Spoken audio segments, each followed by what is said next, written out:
Baiklah, bismillahirrahmanirrahim. Assalamualaikum warahmatullahi wabarakatuh.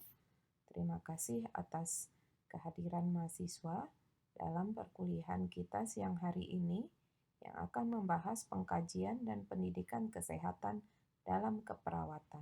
Tujuan pembelajaran kita hari ini adalah setelah mempelajari materi ini, diharapkan mahasiswa mampu memahami konsep pelayanan kesehatan dan mampu melakukan simulasi pendidikan kesehatan.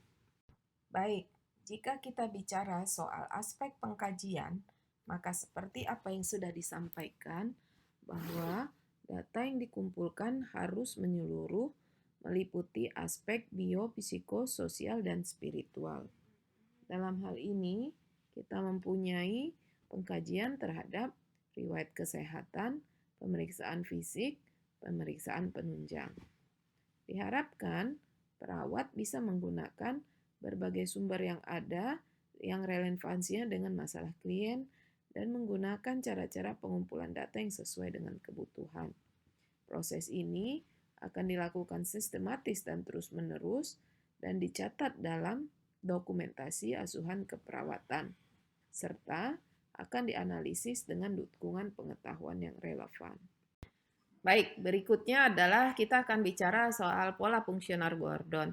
Saya yakin mahasiswa sudah mengenal 11 pola fungsional Gordon yang salah satu bentuk dari pendokumentasian pengkajian asuhan keperawatan. Jadi pola fungsional Gordon ini berusaha mengkaji cara hidup klien, apakah klien atau keluarga atau masyarakat berkembang dari interaksi klien dan lingkungan. Jadi ada 11 pola fungsional, mulai dari persepsi sampai kepada keyakinan dan nilai. Sekarang kita lihat pola yang pertama. Jadi di dalam model pengkajian pola kesehatan fungsional Gordon, ada pola yang pertama yaitu pola persepsi manajemen kesehatan. Menurut saya, pola persepsi manajemen kesehatan itu memang adalah item utama yang harus kita kaji pertama kali sebelum kita mengkaji kepada 10 pola fungsional lainnya. Pola persepsi manajemen kesehatan ini berusaha menggambarkan persepsi, pemeliharaan, dan penanganan kesehatan, baik terhadap arti kesehatan, apa yang sudah dilakukan oleh pasien dan keluarga, lalu menentukan kemampuan untuk menentukan tindakan berikutnya, termasuk juga kepada kemampuan pasien untuk melakukan perawatan. Nah, biasanya kalau seperti pola fungsional Gordon ini termasuk cukup lengkap. Kenapa? Karena di dalam setiap pola, jika memang kita menemukan data yang menunjang, maka diagnosa keperawatan bisa muncul di dalam setiap polanya. Dan pola persepsi manajemen kesehatan itu biasanya diagnosa yang akan muncul adalah diagnosa terkait dengan kebutuhan belajar. Oke, Bu Hema akan meminta Anda semua untuk coba buka buku Nanda atau SDKI. Lalu lihat diagnosa keperawatan apa saja yang menunjukkan atau yang ada hubungannya dengan kebutuhan untuk belajar. Oke, kita lihat kasus berikut ini. Jadi ada seorang laki-laki berusia 55 tahun yang dirawat di ruang penyakit dalam, mengalami sesak, terus tekanan darahnya 155, nadi 90, frekuensi napas 24 kali, ureum 250 dan kreatinin 4 mg per desiliter. Pasien tersebut diminta untuk dilakukan hemodialisa. Namun karena alasan biaya, keluarga akhirnya tidak menyetujui untuk dilakukan hemodialisa dan keluarga memaksa bahwa pasien pasien dibawa pulang saja, lalu akan dilakukan pengobatan alternatif. Sebagai tenaga kesehatan, tentu kita mengetahui bahwa pengobatan pada pasien dengan indikasi adanya gagal ginjal itu tentu harus dilakukan hemodialisa. Dan beberapa kebijakan asuransi kesehatan pemerintah sebenarnya menutupi untuk dilakukan hemodialisa. Nah, sehingga kalau kita sebagai perawat melihat kondisi seperti ini, tentu ada prioritas tindakan yang harus kita lakukan. Dan ini biasanya juga akan muncul terkait dengan pola pertama, penanganan tadi persepsi dan manajemen kesehatan. Maka, apa tindakan yang harus dilakukan pada pasien tersebut? Ya, Benar, kita harus bisa menghimbau atau meyakinkan keluarga untuk mendiskusikan kembali keputusannya. Bagaimana caranya? Tentu lewat apa yang kita kenal dengan yaitu tadi memberikan pendidikan pengajaran kesehatan pada pasien. Baik, pola berikutnya adalah pola nutrisi dan metabolik. Ini juga banyak kita temui bahwa pada pasien dengan penyakit kronis seperti diabetes atau hipertensi, mereka mengalami gangguan ataupun ketidakmampuan dalam menata laksana penyakit dari segi diet. Kita tahu pada pasien diabetes misalnya, diet tentu harus diatur dengan baik. Sehingga pola nutrisi metabolik itu juga menggambarkan bagaimana masukan nutrisi, balance cairan, mual muntah, kebutuhan jumlah zat gizi, dan masalah penyembuhan kulit dan makanan kesukaan. Nah, menurut mahasiswa kira-kira apa diagnosa yang akan muncul pada pola nutrisi dan metabolik?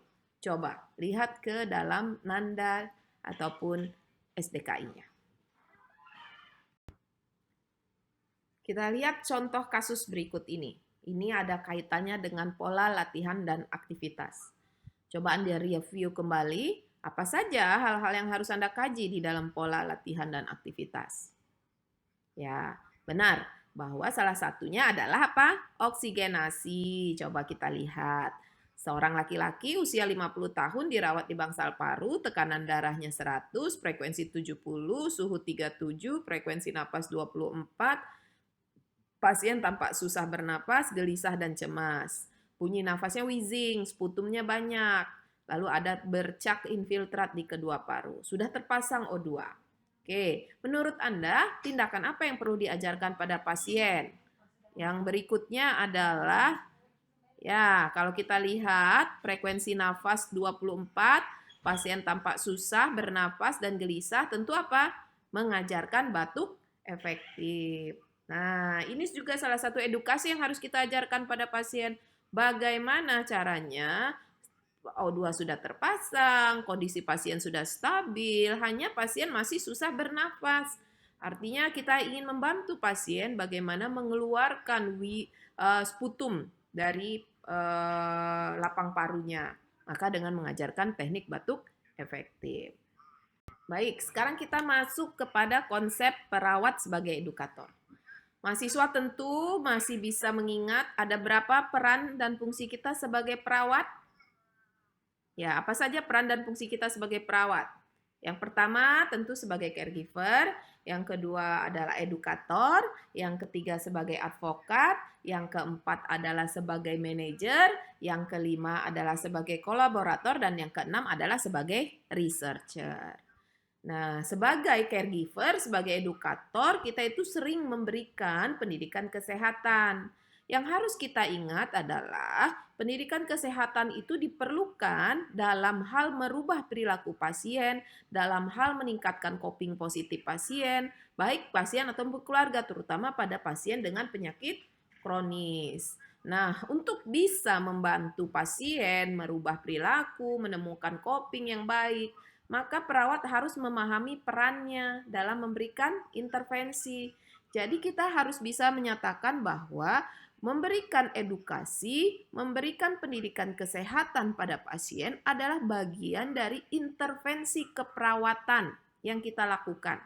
Ya, jadi intervensi keperawatan yang kita lakukan itu harus kita tegakkan berdasarkan pengkajian dan juga berdasarkan diagnosa yang muncul. Jadi tidak tiba-tiba saja kita sebagai perawat ngasih edukasi. Misalnya pasien lagi dilakukan perawatan luka lalu kita kasih kata, "Bu, nanti tarik nafas dalam ya." Itu bukan edukasi.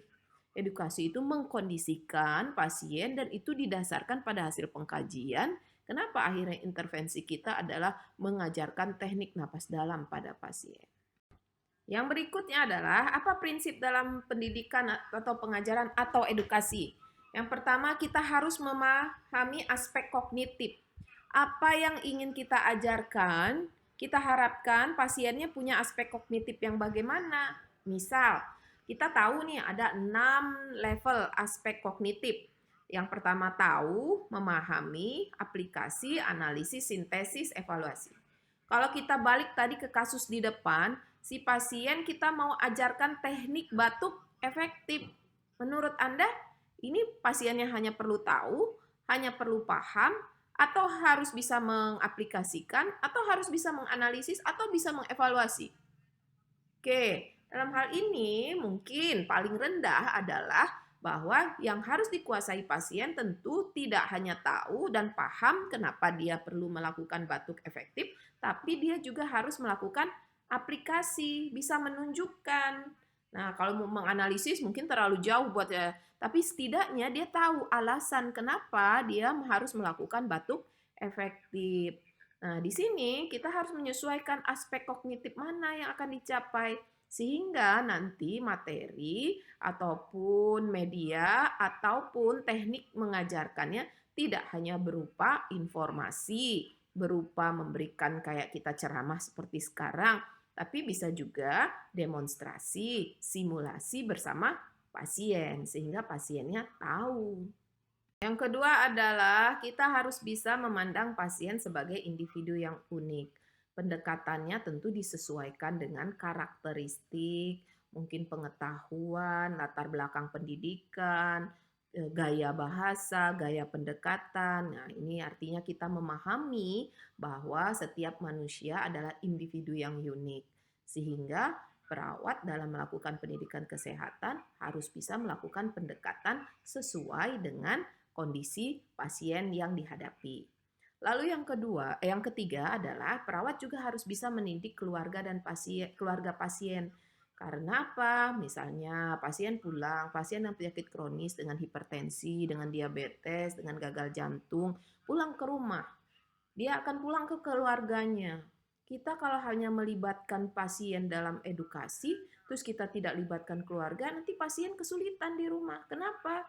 Karena yang akan merawat pasien di rumah adalah keluarganya. Nah, misalnya kita bilang ke ibu bapak yang dirawat, Pak, ini diminum obatnya ya, gitu kan? Karena obat ini untuk mengatasi kondisi gula darah bapak, ini untuk mengatasi kondisi hipertensi bapak. Nah, kita hanya jelaskan ke pasien, tapi tidak kita jelaskan ke keluarga. Sampai di rumah, beberapa hari kemudian obatnya habis, gitu kan? Terus sama keluarga ya dipikir karena sudah pulang, udah ini ke rumah, akhirnya nggak diberikan obat lagi, nggak dibelikan obat lagi. Walhasil apa? Pasien kemudian tidak minum obat. Tapi kalau kita jelaskan kepada keluarga bahwa obat ini gunanya apa, tindakan ini dilakukan kenapa, maka kita mengharapkan keluarga bisa berpartisipasi secara aktif. Baik, yang berikutnya adalah pemahaman psikologis. Kita harus bisa memahami kondisi psikologis, bagaimana melakukan pendekatan hampir mirip-mirip tadi ya, dengan bahwa kita mengetahui pasien adalah individu yang unik. Lalu yang berikutnya adalah menjadi model atau contoh bahwa di dalam melakukan seperti kondisi sekarang nih, kita sebagai tenaga kesehatan mengedukasi pasien, masyarakat. Ayo Bapak Ibu pakai masker dengan benar. Lalu kita contohkan. Kemudian cuci tangan dengan benar. Tapi pada kenyataannya pasien di rumah sakit atau di puskesmas ngelihat tuh perawat aja nggak pernah pakai masker. Atau perawatnya kita lihat cuci tangannya paling cuma gosok-gosok sebentar. Nah, ini yang artinya bahwa perawat harus menjadi model atau contoh dalam upaya meningkatkan perilaku yang diinginkan dari pasien dan masyarakat. Berikutnya adalah kemampuan berkomunikasi. Ingat ya, ini adalah kemampuan mendasar yang harus dipunyai oleh seorang perawat, yaitu mampu berkomunikasi. Itu kenapa Anda dalam proses pembelajaran di Fakultas Keperawatan, Anda belajar apa itu komunikasi terapeutik, apa itu caring, bagaimana menunjukkan empati, bagaimana merasakan bahwa pasien itu kalau kita berada di posisi pasien. Nah, ini semua kemampuan yang harus kita perhatikan dalam prinsip memberikan edukasi atau pengajaran. Berikutnya adalah standar pendidikan kesehatan pasien dan keluarga. Ada kurang lebih beberapa standar, ada 8 standar sesuai dengan Joint Committee Internasional. Dia menyatakan bahwa dalam pendidikan kesehatan pasien keluarga kita harus melibatkan pasien dan keluarga sehingga pasien dan keluarga bisa berpartisipasi secara aktif dalam mengambil keputusan. Lalu dalam memberikan pendidikan kesehatan, perawat itu harus melakukan pengkajian. Jadi bukan berdasarkan cuma aku harus melakukan edukasi, tidak. Sama seperti yang Bu Hema bilang tadi, proses keperawatan mulai dari pengkajian sampai ke evaluasi. Dan apa? Pendokumentasian terhadap apa yang kita butuhkan. Lalu yang ketiga, ini sebenarnya yang tiga itu kebutuhan pendidikan pasien menyambung ya dengan nomor dua. Lalu yang ketiga adalah memberikan kebutuhan kesehatan berkelanjutan berupa pendidikan dan pelatihan. Pemberian pendidikan kepada pasien dan keluarga, metode pendidikannya disesuaikan dengan nilai-nilai keluarga tadi memandang unik keluarga dan pasien dan kita bisa melakukan kolaborasi. Misalnya seperti ini. Kalau di rumah sakit ada pasien diabetes, ada pasien hipertensi yang harus diberikan pendidikan tentang gizi, tentang diet yang baik. Terkadang pengetahuan kita tidak begitu sempurna terkait dengan gizi dan diet. Kita boleh melakukan kolaborasi, kita boleh panggil atau kolaborasikan dengan tim gizi, mohon ini dilakukan edukasi terkait dengan materi bagaimana mengatur makanan, bagaimana menimbang makanan, bagaimana porsi makan dalam sehari. Atau juga kalau di rumah sakit tersebut ada fisioterapis, kita boleh memanggil ataupun mengkolaborasikan dengan fisioterapis untuk bisa mengajarkan pasien teknik misalnya ROM, terus gerakan ringan yang harus dilakukan pada pasien di rumah. Berikutnya adalah tujuan pendidikan dan pengajaran. Yang pertama, tujuan dan pendidikan pengajaran kesehatan itu bertujuan untuk memelihara dan meningkatkan status kesehatan, memperbaiki. Kalau memelihara meningkatkan status kesehatan ini biasanya pasiennya tidak dirawat di rumah sakit. Artinya mungkin saja kita menemui pasien ada di rumah atau ada di puskesmas, lalu kita tahu dia mempunyai kebutuhan untuk belajar, untuk mengetahui informasi, ada hal-hal yang belum dia pahami dengan baik, maka tujuan pendidikan yang kita berikan adalah untuk memelihara dan meningkatkan kesehatan. Yang kedua adalah memperbaiki kondisi kesehatan. Nah, ini biasanya pasien-pasien yang sedang dirawat di rumah sakit supaya membantu pemberian oksigennya supaya baik, maka kita mengajarkan teknik batuk efektif supaya dia tidak mengalami dekubitus, maka kita mengajarkan pasien dan keluarga untuk miring kanan, miring kiri. Yang ketiga adalah coping terhadap gangguan fungsi tubuh. Ini biasanya dilakukan kepada pasien-pasien yang mengalami permanen kondisinya. Misalnya pada pasien stroke, mengalami gangguan dalam pergerakan, lalu dia harus bisa bercoping dengan kondisinya, jangan sampai di rumah tidur saja, atau jangan sampai dia merasa stres, atau pasien dengan diabetes harus menggunakan insulin. Nah, kita harus bisa mengajarkan dan memberikan pendidikan pada pasien supaya dia bisa, misalnya kalau injeksi insulin bisa secara mandiri dan seterusnya. Baik, seperti yang Bu Hema sampaikan di atas, bahwa yang namanya pendidikan kesehatan itu adalah bagian dari proses keperawatan, sehingga harus ada pengkajian, lalu tegak diagnosa, lalu kita akan merencanakan memberikan pendidikan kesehatan. Misal, tadi setelah dikaji, ternyata kita tahu pasien mengalami atau ada penumpukan sekret di rongga parunya, sehingga kita harus mungkin kita diagnosanya gangguan kebersihan jalan nafas tidak efektif gitu kan. Lalu kita akan melakukan intervensi yaitu mengajarkan pasien teknik batuk efektif. Maka perencanaan yang kita buat itu agar bisa diimplementasikan, kita harus membuatnya dalam satuan acara pengajaran. Saya yakin mahasiswa sudah belajar ya cara membuat satuan acara pengajaran. Ya, kita satuan acara pengajaran itu artinya seperti panduan kita. Mau ngapain ini tindakan? Berapa lama? Terus waktunya kapan? Apa kegiatannya, media apa yang kita berikan, apakah perlu video, atau apakah perlu simulasi, ataukah perlu demonstrasi, lalu bagaimana kita mengevaluasi bahwa pasien sudah bisa melakukan. Nah, kemudian kita akan melakukannya secara terstruktur, artinya terstruktur itu adalah setelah kita kaji kebutuhannya, lalu kita kondisikan pasien dan keluarga untuk belajar.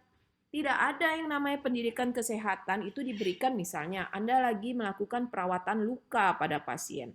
Lalu Anda lihat bahwa pasien ini setiap kali dilakukan perawatan luka dia menjerit-jerit. Pada saat dia menjerit-jerit, kita bilang, "Ibu, tarik nafas dalam ya, Bu." Nah, pasien tarik nafas dalam, tapi besoknya seperti itu lagi. Artinya apa? Pasien tidak punya coping dalam menangani rasa nyeri yang efektif. Kalau jerit-jerit, tentu tidak baik buat lingkungan, buat dirinya juga, dan seterusnya. Maka kita akan mengkondisikan besoknya ibu ketika dia tidak sedang dilakukan perawatan luka, hari ini atau besok siang nanti saya akan mengajarkan ibu bagaimana teknik nafas dalam. Misalnya ketika dilakukan perawatan luka merasakan nyeri, supaya perawatan luka yang berlangsung efektif dan kondisi ibu juga tidak meningkatkan gula darah kalau dia stres segala macam, maka saya akan mengajarkan. Lalu dikondisikan pasien dan keluarga. Lalu didemonstrasikan. Kemudian kapan dievaluasi? Ketika dia besok dilakukan perawatan luka, dia mulai mau menjadi langsung kita, Ibu ingat yang seperti kemarin bagaimana tekniknya, coba Ibu tarik nafas dalam dan seterusnya. Dan proses yang kita lakukan itu bisa berkolaborasi dengan tim kesehatan lain. Seperti contoh tadi, memberikan pendidikan kesehatan tentang nutrisi, pengaturan diet pada pasien DM. Bisa kita kolaborasi dengan tim gizi. Dan yang berikutnya tentu adalah melakukan evaluasi. Yang terakhir sekarang, nanti kita akan lanjutkan proses diskusi ya, lewat diskusi di dalam link e-learning yang sudah dibuat, bahwa ini adalah kasus, Anda akan coba kerjakan, boleh berkelompok atau boleh sendiri, terserah Anda pilih salah satunya. Kalau Bu Hema anjurkan, kalau Anda ada sekitar 50, berarti bikinlah kelompoknya agak 5 orang. Diskusi lewat WA dulu. Apa yang mau kita lakukan pada pasien ini dengan kasus usia 64 tahun, diagnosanya stroke, terus kondisinya berdasarkan pengkajian tuh ekstremitas kanannya masih lemah, kekuatan ototnya 4, lalu tidak ada gangguan menelan, tidak ada gangguan penglihatan, kondisi tekanan darah, tanda-tanda vital segala macam bagus. Pasien direncanakan untuk pulang. Nah, dari pengkajian yang Anda lihat ini, mana kira-kira pendidikan kesehatan yang mau kita ajarkan pada pasien dan keluarga? Ya, lalu buat perencanaan pembelajaran SAP-nya dan dilengkapi dengan media yang terkait dengan yang ingin Anda ajarkan. Oke, jadi ini latihan nanti kita kumpulkan, nanti ada di dalam e-learning, ada assignment, Anda tinggal submit. Kalau Anda berkelompok, tuliskan nama kelompoknya, lalu nama-nama anggota kelompok, SAP-nya, satu orang saja yang mensubmit. Tapi kalau Anda melakukannya sendiri, boleh Anda sendiri. Tapi Bu Hema anjurkan lebih baik supaya tidak terlalu banyak, Anda bisa membuatnya dengan kelompok ya. Kita sepakat pakai kelompok, satu kelompok 5 orang. Lalu kontak masing-masing temannya atau kalau sudah ada kelompok di dalam kelasnya. Oke? Ya, kalau ada pertanyaan, ada hal-hal yang ingin didiskusikan, silahkan mahasiswa setelah mempelajari slide yang Bu Hema berikan, maka kita bisa masuk ke forum diskusi. Terima kasih mahasiswa.